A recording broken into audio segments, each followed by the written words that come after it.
లేదు. ఎమర్జెన్సీని ప్రకటించింది. ఆర్టికల్ 352 దేశ భద్రత నియంత్రణ పేరుతో ఎమర్జెన్సీని విధించింది. పత్రికలు మూగబోయాయి. రచనలు శిక్షణ భయంతో మూగబోయాయి. ఒక మాట స్వేచ్ఛను తాళం వేసింది. రేడియో, ఆకాశవాణి కూడా ప్రభుత్వం చెప్పినదే మాత్రమే ప్రచారం చేసింది. ఒకవైపు దోపిడీ, మరోవైపు నిశ్శబ్దం. కానీ ప్రజలు ఆగలేదు. జయప్రకాష్ నారాయణ నాయకత్వంలో సంపూర్ణ కాంతి. విద్యార్థులు, యువకులు, రైతులు, దేశమంతం ఒకటైంది.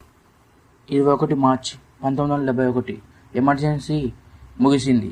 ఎన్నికలు జరిగాయి. ప్రజలు తమ ఓటుతో తీర్పునిచ్చారు. ఇందిరాగాంధీ పార్టీని ఘోరంగా ఓడించాడు.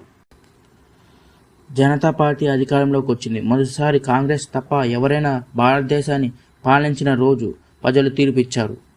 మీకు ఈ వీడియో నచ్చితే లైక్ చేయండి, షేర్ చేయండి, మన ఛానల్ సబ్స్క్రైబ్ చేయండి. ఇలాంటి ఇన్ఫర్మేషన్ కోసం మన ఛానల్ ఒకసారి ఫాలో కాండి. జై హింద్.